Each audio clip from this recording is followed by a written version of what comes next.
Maftunkor O'zbekiston ijodiy guruhimiz bilan Surxon davlat qo'riqxonasi bo'ylab safarimizni davom ettiramiz.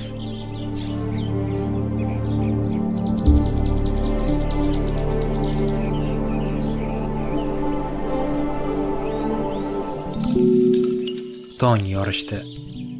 Havo juda ham toza. Sayroqi qushlarning yoqimli ovozi har yondan eshitiladi. Go'zallikdan bahra olish uchun apil-tapil o'rnimizdan turamiz. Shu joyda tunab qoldik. Havo shunaqa toza, miriqib uxlabmiz lekin. Qara boy aka. Yaxshi dam oldingizmi? Toza havo yaxshi-da baribir. Yaxshi uyg'ondinglarmi? Jasur aka, qalay uxladingiz? Ha, lekin menda ham uyqu bo'lmadi-da. Ikkita yondan juda ham. Bunaqa maza qildik. Ha, maza qildingizmi? Tabiatni qarang. Bizga kaklik kelganda bo'ya. Kaklik mashinasi. Kaklik juda ko'p ekan, ovozlar kelib turibdi. Ana, biri qo'yib, biri sayrayapti kakliklari, qarang. Ana ovoz kelyapti. Lekin mazza qilib miriqib uxladik. Hamma yaxshi dam oldi. Kecha Morxo'rni mana shu yetim tog'da ko'rdik-da. U bizni kuzatyapti. Mana bugun ertalabda yana chiqib keladi u. Ko'proq mana shu yetim tog'da bolalar ekanda. Chovgumda bitta choy qaynatib ichib olsak-a, chovgumni choyi boshqacha, baribir. Buloq suvimi bu, buloq suvi? Choyingiz qaynab qoldimi? Ha, oz qoldi. Issiq choy ichamiz hozir. Endi davom etamiz yana. Siz Morxor ko'proq joyga olib boring-da, boy aka.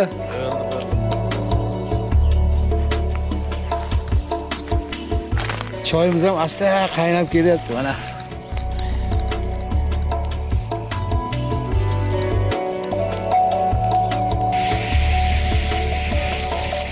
Nima qaynar ekan?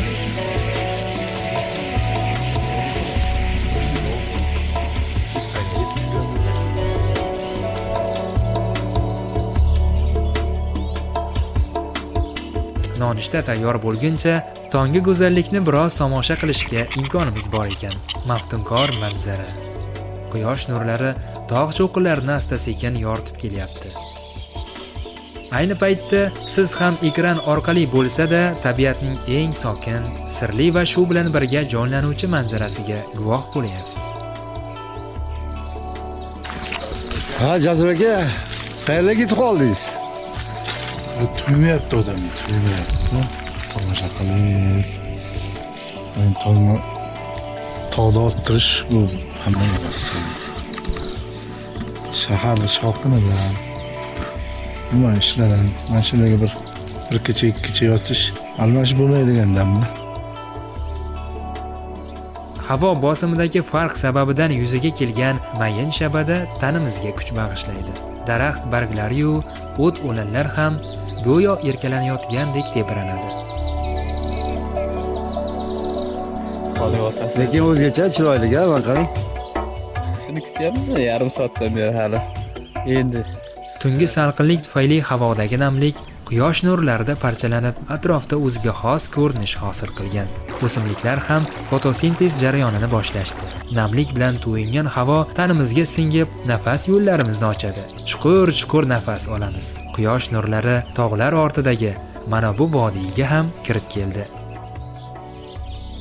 Bu yerda ham butun nabotot va hayvonot olami uyg'onib, yangi kunni qarshi olmoqda.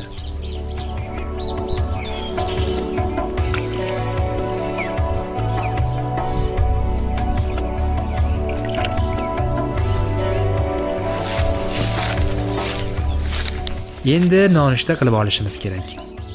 Oldinda esa qiziqarli va mashaqqatli safar kutib turibdi. Mana shu yerda yengil nonushta qilib oldik-da, endi tepaga Olma buloq tomonga qarab ketamiz. Yoqimli ishtaha, nonushta qalay ekan?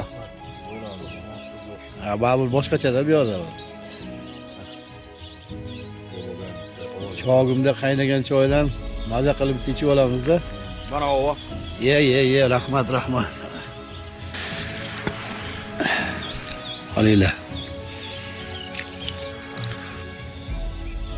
Bugun Olma buloqqa boramiz. Yo'l-yo'lakay bu yerning go'zal tabiati-yu jonliqlari bilan tanishib boryapmiz.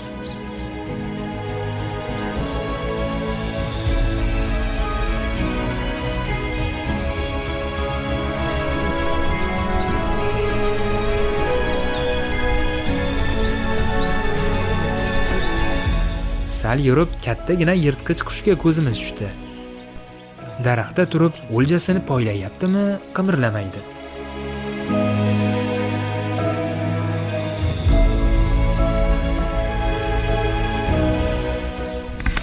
Boyagi u qanaqa qush u? Ular endi kaklikni ko'p yeydi qush. Nomi nima uni? Lochin, Ha, lochin ha. lochin degani shu. Nega oq bu? Oq ekan u. Qarang, qanoti ko'p. Kaklik qanoti ust tomoni ko'p. Yaqin keladi. Ya, bu lochin ko'p.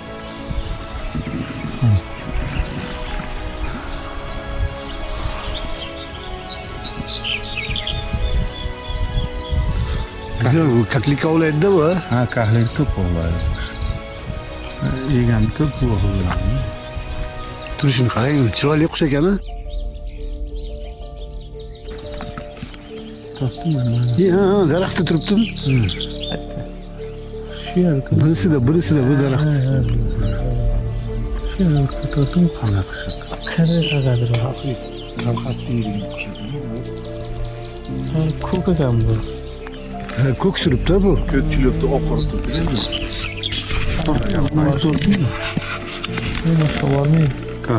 Kaklik qushi, kaklik. Lochin degani. Yana bir yaqinroq borib ko'ramizmi? Sherolni sekin yaqinlayveringchi biz anada. Bunisi pastakni Siz bilasizmi bu nomini bu? bu qirg'iyda. Qirg'iy ha bu ham. Qirg'iy anosiga kiradi, ko'p ko'ni. Lochinni tahliga chiqish bo'ldi. Ko'pchilikda yirtqich qushlar haqida salbiy ta'assurot shakllangan. Aslida bu kabi qushlar ko'pincha kasal, zaif yoki qarib qolgan jonivorlar bilan oziqlanadi. Bu esa o'z-o'zidan tabiiy tanlov orqali turning sog'lom rivojlanishiga yordam beradi. Ora-orada to'xtab, atrofni kuzatamiz.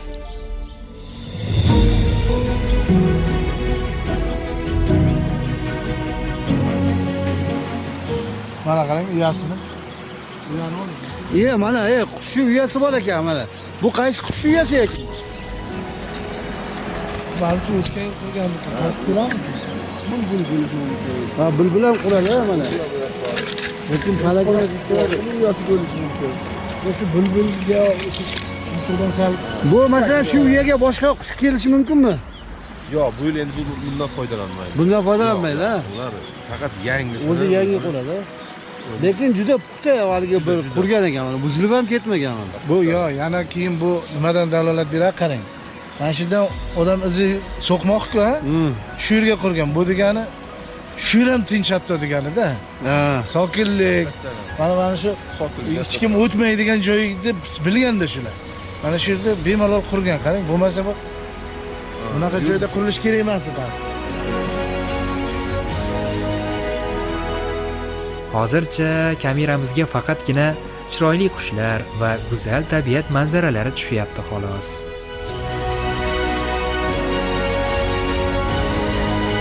Ha, buloqdan kelayotgan suvni qarang. Qiziga rasilab. Mana shu buloqni mana qarang. Shunday katta soy va bir 200 metrdan keyin yo'qolib qoladi. Ha, toshlar orasiga kirib ketar ekan. Kirib ketar ekan, singib ketar ekan.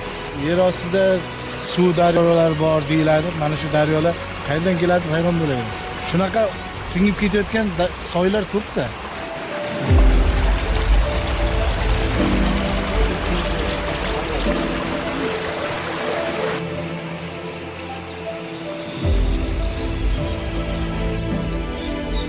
Mana mehnatkash, tinib tinchimas arilar asal yig'ish bilan ovora.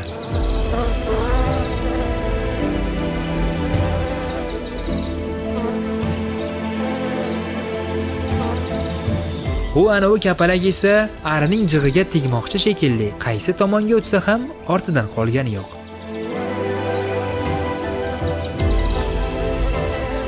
Eng ko'p jonzot bu hasharotlar. Ular bu kapalaklar ham hasharotlar sinfiga kiradi. Bu qarang, tovlanishining chiroyliligini ular.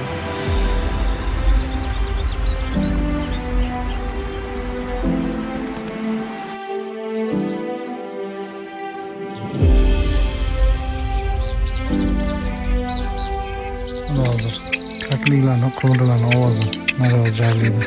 qoyalikdan kelyapti. Hozir men bu narsa ko'rsatmoqchiman mana. Kimdir ataylab yiroqdargan bunday mana shu andizlarni taglarini qazib tashlagan. Mana qarang. Kimni ishi deysiz? Bu to'ng'iz podalarining ishi. Shu to'ng'izlar mana shu andizni ildizini yeyish uchun mana shunaqa qozib tashlagan. Shuning uchun hamki bu ko'payish juda ham yaxshi bu yerda ularni yovvoyi hayvonlarni, chunki sharoit juda yaxshi bu yerda. Eng ularning dushmani bo'ri deydigan bo'lsak, bo'ri bo'lishi mumkin, lekin baribir sharoit yaxshiligi uchun bu yerda yaxshi ko'payyapti. Ajoyib. Va nihoyat hamrohlarimiz bizni Buxoro tog' qo'ylari bor yerga olib kelishdi.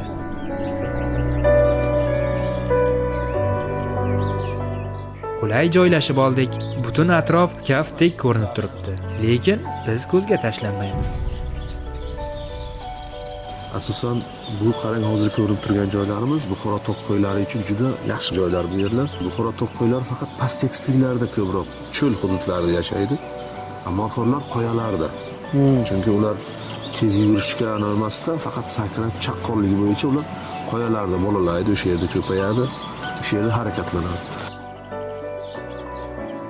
Buxoro tog' qo'ylari o'tloq va butazorlarda oziqlanib, o'simliklar o'sishini tartibga solib turadi hamda chullanishning oldini oladi.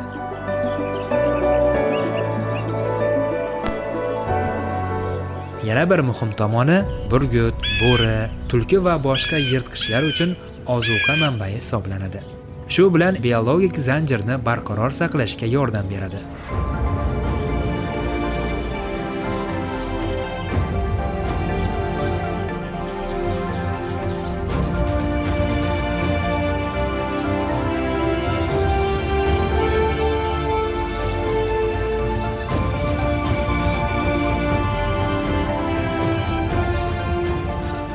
Buxoro tog' qo'ylari ko'rinmay qoldi. Biz esa joyimizdan jilmay, tabiatdagi sokinlikni buzmay, atrofni kuzatyapmiz.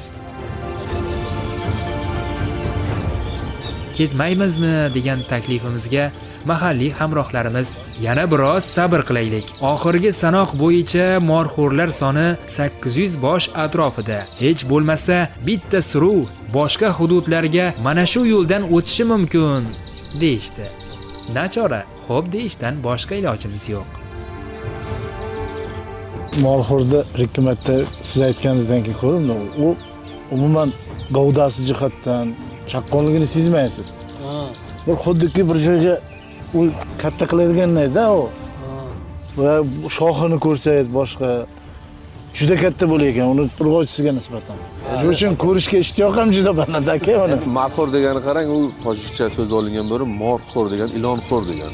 Lekin asli unaqa emas, ular ilonga o'xshab burama shoxli. Ilon yotishiga qarab shunga ilon shox deb aytilgan. O'zi aslida shoxlari spiralli. Eng kattasi 120-115 santimetrgacha bo'ladi, 1 metr. Shuncha kattalikda bo'ladi morxo'rlar. Vesi 120 kilogrammgacha bosadi. Olmabulog'idan kelayotgan suvni hajmi o'zgarib turadimi? Qaysi paytlarda ko'payadi, qaysi paytda kamayadi? Endi bahor paytida suv ko'payadi bu yerda. Chunki buloqlar ko'z ochiladi, ko'proq nima deydi, qorlar eriydi, suv ko'payadi. Iyun oylarga bor suv kamayib boraveradi. Toshlar ostida suvdan tushib ichadimi? Ha, mana shu asosan morxo'rlarimiz mana shu suvlardan ichadi. Hozir kamroq suv iste'mol qildi, menimcha. Hozir kam.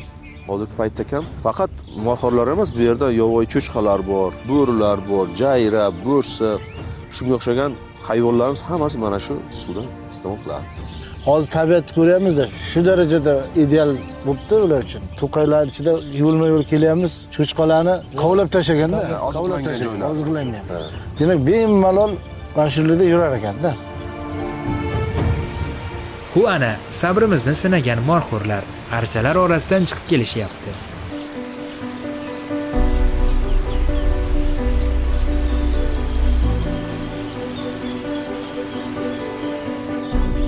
Ana qoyalarni qarang, oldida o'sha yerda o'tlab turib ko'rgan joyimiz. Lekin rangini ajratish qiyin bo'ladi. Qiyin. Qayerda ko'radi? Qon rangini. Ana shu qoyaning ostida. Ancha uzoqda ekan. Uzoqda hozir. Unga nisbatan hozir yaqinlashishga harakat qilamiz. Qarang, hozirgi paytda erkaklari tulash. Mana junlarni o'zgartirib, oqargan rangda ko'ryapmiz hozir. Ha, ular endi mana yozgi mavsumga tayyorgarlik ko'rmoqda. Sarg'aygan paytda ular o'zini himoya qilish uchun ranglarini o'sha o'tlarni rangiga moslashtirib boraveradilar. Bu agar qimirlamasa bilib bo'lmaydi. Yo'q, uni Ha, shu harakat bir xilda qaraydi. Bo'lmasa hozir juda ozgina ko'z ilg'ayapti. haqiqatan u harakatlanmasa uni sezmaysiz. Katta narsa o'zi. Ha, Katta. bilmagan odam bir toshni bir bo'lagi deb o'ylaysiz. Katta bir qoyani bir bo'lagi deb o'ylaysiz. Bilasizmi, ular ko'chib yurganda o'zlari oziqlangan o'simliklarning urug'larini boshqa mintaqalarga tarqatishadi va o'zlari bilmagan holda tog'dagi shifobaxsh o'simliklar va tuproqning tabiiy tiklanish jarayoniga yordam beradi. Shuning uchun ham bu jonivorlar yo'qolsa, tabiiy zanjirdagi boshqa turlar va jarayonlarga ham salbiy ta'sir qiladi. Hozir mana shu bog'li-dara hududida ularning ko'payishi qanaqa oldi? Masalan, 5-6 yilni solishtirganda qanaqa endi ahvoli? Juda yaxshi hozirgi paytda. Chunki bunga misol mana hozirgi paytda bizga yengillik tariqasida berilgan mana fotokopqonlar natijalar juda yaxshi. Shularga qarab ayta olamizki, ko'payish juda yaxshi. Bundan bir 5 yil o'yin oldinlar brakanerlar ko'p. Bundan deyarli shundan oziqlangan, foydalangan odamzod hozirgi paytda bu narsalarga barham berib borilyapti. Ko'payishi yildan yilga ortib bormoqda mahsulotlarimiz. Buni sanoqlar natijasida nima deydi? Ko'rib boryapmiz natijalarini. Juda yaxshi hozirgi paytda. Ko'rlik mahsulotlari oldimizda ham erkaklar oldingi mavsumda faqat toqqa balandroq joylarga qochib ketgan ular.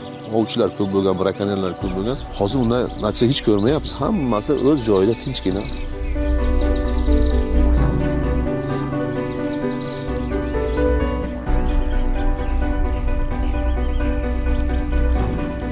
Ko'proq ularni qo'shilish mavsumi oktyabrda 20sidan keyin noyabr oylarida ular qo'shilish mavsumi bo'ladi. O'sha paytda katta takalar birikib qoladi, o'shanda hammasi birga bo'ladi. Mana bu kecha kunduzga kelib sekin-sekin ular etap-etapga bo'linib ketaveradi. Hozirgi paytda faqat urg'ochilari bolalash uchun alohida, yakka tartibda bo'ladi. Unda ko'p bo'lmaydi. Chunki yovvoyi hayvonlar, yirtqich qushlardan nima deydi, bo'rilardan o'zini himoya qilish uchun. Hadden joylarda bo'lak-bo'lak yagona bitta bo'lib turadi. Hozir nechtadan bolalayapti hozir? Hozir qarang, katta yoshdagi urg'ochi morxorlar 3 tagacha bolalaydi. 3 tagacha. Yoshlari 2 tadan. O'sha 3 tani voyaga yetkiza oladimi? Endi 50%. Ha, 50%. Ha, u hammasi 100% yetkazib bera olmaydi uchog'ini ham. Yirtqich qushlar bor, bo'rilar bor. 50% bo'lmasa ham 30% natija ko'rsatiladi baribir bu yerda. Chunki yirtqich qushlar, hayvonlar bor. Yildan yilga chiqib o'sish davom etyapti hozirgi paytda. Ushbu ajabtovur o'txo'rlar nafaqat jismoniy jihatdan, balki xulqiy va biologik jihatdan ham o'z muhitiga uyg'unlashgan. Ular uzoq muddat suvsiz yashashga qodir. Ko'p hollarda suvni o'simliklar orqali oladi. Ushbu tog' echkilari qattiq va kam energiyali o'simliklarni hazm qilishga ixtisoslashgan oshqozon tuzilishiga ega. Shu 15 kunlik kichkina bolachalari o'zi bilan toqqa qoyalargacha chiqa oladimi? Yo'q, birdan erishib ketmaydi. 1 oy mobaynida keyin Shu atrofda. Ha, shu agar uni oldiga borib qolgan bo'lsangiz, bolalagan joyida morxor o'zini kasallik holatini ko'rsatishga harakat qiladi. Oyog'ini oqsatib qochadimi, u sizga nigohini o'ziga qaratadi. Bolalagan joydan sizni olib ketish kerak. Ana shunday qilib uzoqlashtiradi. Lekin bolasi oldingizda bo'ladi, ko'rmaysiz. U sirazi bir tovush chiqaradi, tovush chiqargandan bolasi birdan busadi. O'zimizni tilda aytganda busadi. U sirazi bir ikkitadan himoya qiladi, o'zi himoya qilishga o'tadi. Ona bola biladi bu. Biladi. Onasi sirazi ketgandan bolalar joyida qoladi, u ergashmaydi onasiga. U o'zini cho'loq qiladimi, oqsaydimi, kasal qilib sizni ergashtirib ketaveradi. Yo'q, bolasini yashiradi bolasini. Siz oldiga borib qolasiz. Mana so'ng narada turibdi. Bitta ovoz qilgan payti u bola-ku. Bekinganini qarang. Odamning bolasiga mana yoqqa o'tsinga o'tmaydi-ku. Misol mana hozir kelakenish kahliklarni ko'rib uchib ketyapti-ku. Hozir endi ular qo'shilish, tuxum qo'yish mavsumida. Mayda 5-dan boshlab ular уже tuxum bosadi. Makyonlari. Monalari, erkaklari ular sayrab shunda odam mana o'qitaveradi. Ularga o'sha paytda nima deydi, yolg'iz bo'lib qoladi ular.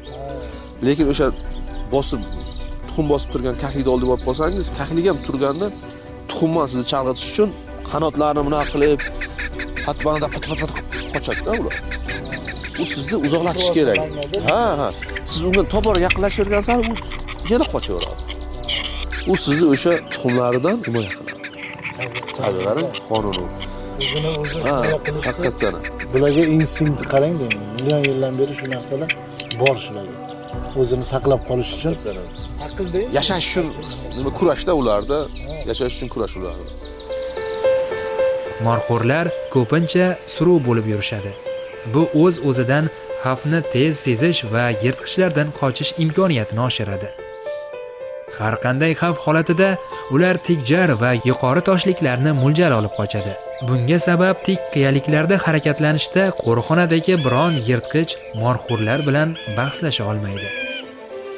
Morxo'rlar nima bularni ov qiladi hozir yovvoyi tabiatda? Burgutlar bor, keyin boltaytar bular bolalari bilan, bo'rilar bor. Aslida mana shular yosh kattalarni ola olmasligi mumkin, lekin mana yosh bolalarini hozirgi paytda ko'payish mavsumida. Ular kuzatib turadi tepadan turib. Shu vaqtda ular bolalarini ko'proq ziyon keltiradi bolalarga. Takalar qaysi paytda ajrashadi hozir? Takalar alohida bo'lib ketadimi? Ha, hozirgi mavsumda o'sha takalar bo'lak bo'lib ketdi ular. Chunki ular mana bahor chiqishi bilan o'tlar ko'payish bilan qorni uchiga qarab ketaveradi ular. Qor, tepaga qarab ketadi. Suvda ko'proq iste'mol qiladi hozir, chunki ko'k o'tlar tepada qorlar bor. Shuga qarab katta takalar chiqib ketaveradi. Morxo'rlar va Buxoro tog' qo'ylarini yetarlicha tasvirga oldik. Endi xotirjam oldinga ketaversak bo'ladi. Qancha ichkariga kirganimiz sari avval ko'rmagan jonliqlarni, o'simliklarni uchratyapmiz.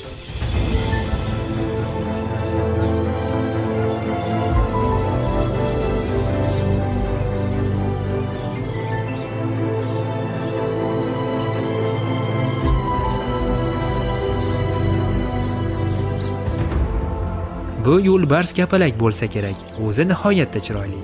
Qo'nib olgan guli esa o'zidan ham go'zal.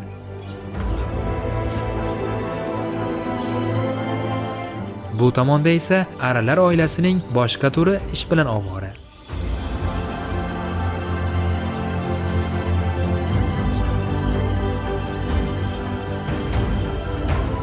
Narigi tarafdagi gullarda esa umuman o'zga turga mansub arilar yuribdi.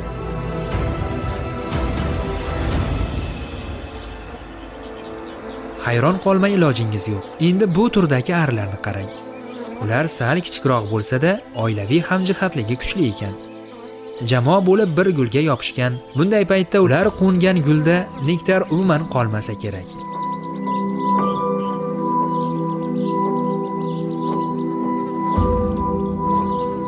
Tabiatning mana shunday mo'jizaviy yaratiqlarini tomosha qilib, juda chiroyli vodiyga kelib qoldik. Bu yerda ham hayot qaynamoqda.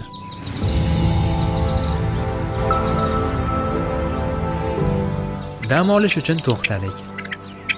Har yondan kakliklarning ovozi kelib turibdi. Ularning sayrashini miriqib eshitib turgan paytimizda birdan jim bo'lib qolishdi. Hamrohlarimiz shu zahoti osmonga qarashdi. Qandaydir yirtqich qush bir muddat atrofni kuzatdi-da, boshqa hududga ketdi.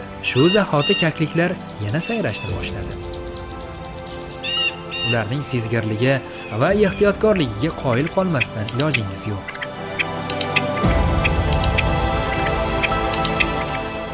Biroz nafas rostlab olgach, ortga qaytdik. Oldimizdan tog'dagi eng shifobaxsh o'simliklardan biri kavrak chiqib qoldi. Mana shu kavrak o'simligi bu. Bu hozirgi 3 yil 4 yillik o'sib chiqqanimi? Bu 7 yil umr ko'radi o'zi aslida. Borgan sari 7 yillik bo'lgandan keyin, o'zi muddat tugagandan keyin u urug'lanadi. Urug'lanib, keyin nima deydi, urug' tashlaydi-da, o'zi qurib ketadi. Bu hali pishib yetilmagan-a bu? Hali bu pishib yetilmagan. Uljon deydi bu nomini. Ha, shevamizda uljon deydi. Biz asl tojik kavragi mana shu. Buni shira olish qanaqa shira oladi bunda? Buni nima deydi? Ostidan smolasini oladi-da, uni kesib ildizidan. Mana bu. Mana bu yerni kovlaydi, mana bu yerdan kesib shirasini oladi buni. Mana shu smolasini oladi, ana shu. Ana shu dori bo'ladimi? Dori bor, ha. Buni guli yoki mevasi ham bo'ladimi buni? Yo'q, buni bargidan ham, qarang, mana shu bargidan ham buni bemalol foydalansa bo'ladi. Shu yangilik bo'ldi. Yoshligida buni barglaridan erta bahorda o'sha o'sgan payt somsa qilib yeyilar ekan. Somsa qilib yeyiladi. Bu odamlar bilgan. Qarang, o'sha paytda ham buni shifo baxshiligini. chaqqurt, ana shularga juda foydali-da bu. Hidi bor-ku ozgina buni. Ha, ozgina bu nima deydi? Pishirgandan keyin menimcha dumba qo'shadi unga, Ha. go'sht qo'shadi, somsemini oddiy bo'lmaydi. Haqiqatan qo'shimchasi bo'ladi yonida. Bargida o'zi mana sutlari. Burada endi bu mana bundan ham emas. Yo, mana bu tagidagi ildizni kesganingizdan keyin, bunday kesganingizdan keyin Sekinligi bilan, ha. anjirdan qanday chiqadi sut? Xuddi shunaqa. Ha. Shu o'sha anjirdan chiqqan sutni qo'yib qo'ysangiz qotadi keyin. Ha. Ana o'sha qotganini olinadi-da, o'sha eng qimmat deyiladi. Bizni massivda kam tarqalgan bu. Yildan yilga qandaydir sharoit to'g'ri kelmagan bizda juda kam lekin. Mana bu Dehqonobod tomonda Ha, buni Qashqadaryo. juda ham ko'p. Dehqonobod Hozir mana bu qo'riqxonamizning xo'jaqsar bo'limi bor, o'sha massiv bor. O'sha tomonda ko'proq bizning Qashqadaryoning chegarada ishda. O'sha massivda ko'proq uchraydi. Mahalliy hamrohlarimizning aytishicha, bu hududda qo'riqxona tashkil qilinishidan ancha avval aholi yashagan. Madaniy daraxtlarni ko'p uchratayotganimizning ham sababi shu ekan. Ularning aksariyati yovvoyilashib ketgan. Mevalari shu atrofdagi jonivorlar uchun ozuqa bo'ladi. Mana ulardan biri yong'oq. Mana yong'oq daraxti 200 yildan ziyod mana. Buni yong'oqning orasi mana kavak bo'lib qolgan, lekin qurigan deb o'ylaysizda, mana barg yozib meva berib turibdi. Mana bu joyda yong'oqning orasida mana o'tgan yilgi hosildan qolgan yong'oqchalar yomon tabiatda mana qarang. Hali meva berib turibdi.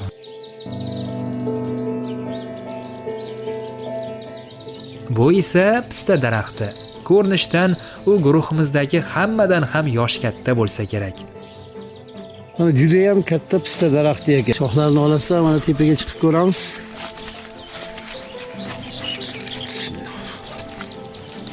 Bu kattaligini qarayman. Pista daraxtini shunaqa kattasini endi ko'rishim. Oralari chirigan ekan mana. Ehtiyot bo'lmasangiz tushib ketishingiz mumkin. Mevasi bor buni. Shoxlari har tomonga taraqaylab ketgan mana. Bitta yangi shox ham chiqaribdi. Eng qizig'i haligacha meva beradi bu. Bunaqa daraxtlar bu joyda juda ko'p. Bog'li dara deb shunda nom berilgan. Yana ozgina yursak, boshpanamizga yetamiz. Bugungi safarimiz barakali bo'ldi. Shuning uchun hammaning kayfiyati yaxshi. Qarorgohimizga keliboq tushlik tayyorlashga kirishib ketdik. Tushlikdan so'ng Neandertal odamlar yashagan g'orga borishni reja qilganmiz. Aytishlaricha, u yerdan uzoq o'tmishda ajdodlarimiz foydalangan ko'plab buyumlar topilgan. Keyingi dasturimizni ham kuzatib borsangiz, ushbu manzil haqida batafsil hikoya qilamiz.